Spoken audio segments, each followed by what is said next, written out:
No, tak ideme pozrieť Kazachské múzeum. A uvidíme, čo tam bude vnútri, či to bude niečo zaujímavé. Či sa bude calovať, bo to sa nám nechce. Ja som chcel jesť, ale to zatiaľ sa nemôžem. Takže tak. Kúpili sme si listky za 80 centov do Národného múzea, tuto v Kazachstane.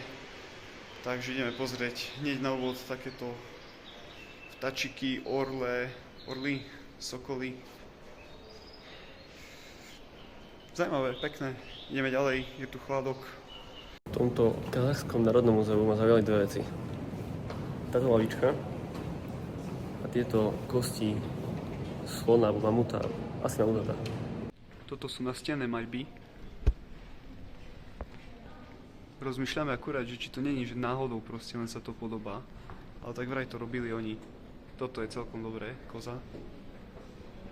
Tu tiež je vojačo. Takto vyzerá to Národné múzeum znútra.